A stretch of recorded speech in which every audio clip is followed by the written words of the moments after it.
We were at a party with friends when my girlfriend asked me out of nowhere if she could do it with another guy. Everyone was shocked, and I was completely humiliated.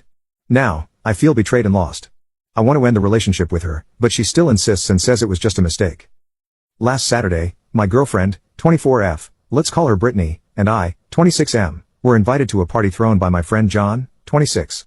In attendance were a bunch of John and I's mutual friends, including friends from college, friends from out of town, some of our co-workers, and some friends of those friends. To give you a small amount of background, we've been together 8 months but have known each other for over 3 years. We currently share an apartment. We're in a completely exclusive relationship as far as I knew and had not discussed opening up the relationship to include others. I have no interest in an open relationship at all. We're at the party, and we proceed to do the things you do at a party. We drink fairly aggressively, but nothing outside the realm of what we've done before. We eat and tell stories. At about 11:30, I looked over and saw Brittany in the corner of the living room, where I was. She was talking to a female coworker of mine, Carol, and some guy I'd never seen before. Let's call him Adrian. I thought nothing of it, probably Carol's cousin or something. The night progresses normally, and around 1 a.m., we decide to move to the backyard. There were 7 of us, John, me, Carol, 2 college friends, and 2 coworkers. We decide to start sharing college and drinking stories. One of the coworkers is telling a story, and this is where it all gets screwy. Brittany walks up in the middle of the guy telling a story. She's holding Adrian's hand. Everyone sees this and looks back at me. I felt my face get hot. I don't know if it was embarrassment or anger. Then she asked me, "Babe, can I give this guy a blow?" I thought I was hallucinating. She even asks please, looking at me like a kid who wants to buy a new toy. He has a giant, grinning smile on his face, like he just won the lottery. I said, "No, Brittany." She turns, and I thought I could see a small look of disappointment on her face. The group got awkwardly quiet, so I got up to go find Brittany and take her home. Except I couldn't find her. I proceeded to have a small panic attack. I checked all the bedrooms but couldn't find her. I started thinking she had left with Adrian. As it turns out, she had gone a long way back to the backyard to look for me. At this point, I was so drained I decided to take us home in a taxi. I asked her what the hell had happened.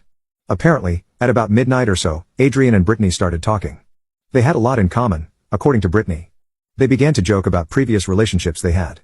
He used to have a girlfriend who would blow him at every party they went to, no matter how inappropriate it was. She could always do it. He made mention of how he wished she was here. That's when Brittany grabbed his hand and led him over to me. Apparently, it was all supposed to be a joke. I asked her if she would have gone through with it if I had said yes. She said no, but something about her response didn't quite sit right. Sunday morning, she left for the airport to spend a week with her family. We have not talked about it yet, so I guess I'm confused. On one hand, she could have just been joking, but I've never known her to joke like this before. She's usually more reserved. But what terrifies me more is if she was serious.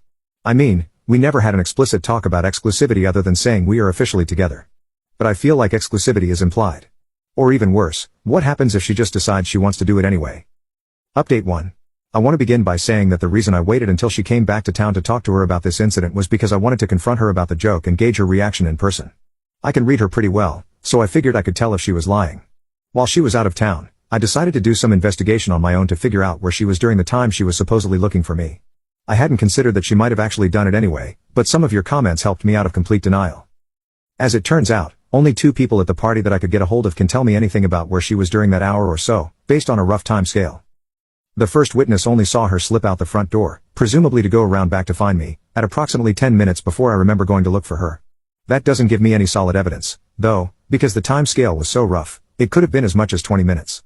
The second account says that she was inside the house, drinking by herself, until the approximate time witness number 1 saw her leave through the front door. Nothing conclusive at all. On Saturday afternoon, when she came home, before she had a chance to unpack, I told her that we needed to talk. She wasn't surprised. I sat down and, in detail, told her my recollection of how the night went, focusing away from the incident in question. I asked her if her memory of the night disagreed with anything I said. She conceded that my memory of the night was accurate, from what she remembers. I then asked her to elaborate on what she asked me in front of my friends. I wanted to hear her side of the story. She mostly repeated her story about her conversation with the guy and how it was supposed to be a joke. The idea was that it was supposed to be so ridiculous it would be obvious as a joke. She doesn't tell jokes very well, so she still has the benefit of the doubt. Plus, I can't prove anything based on the time scale because no one remembers the time exactly. Then I asked her to describe to me in very specific detail the events prior to us leaving the party. She said that she didn't really remember anything except going inside to grab a drink and then going to look for me to go home. I asked her why she went through the front door to come look for me when the last place I was in the backyard. At first, she had a surprised expression on her face, but then she broke down crying for a full 5 minutes. She just sat there, sobbing. I told her that she needed to be honest with me right then. Apparently, She doesn't remember anything specific except maybe a couple of flashes that she thought were just dreams. On her way to the airport, she got a text message from an unknown number that said, "Can you believe last night?" She called the number, and Adrian answered. Brittany, having no memory of the event, asked Adrian to explain. The story goes like this. After Brittany and Adrian walked away from our circle of friends, Adrian told her that if it wasn't a joke, she could meet him outside in his car at 2, and he wouldn't tell. She went inside for a few more drinks and left through the front door. She went to the car, blew him, and then came looking for me. Of course, I'm shocked and stunned, but I had prepared myself for this. I told her how disappointed, hurt, and humiliated I was. She had every opportunity to not let herself do this. She had every opportunity to come clean. She said that she was going to tell me when she got home. I told her to pack up the rest of her things and immediately leave. I gave her the silent treatment until she left. She's gone now, about 15 minutes later.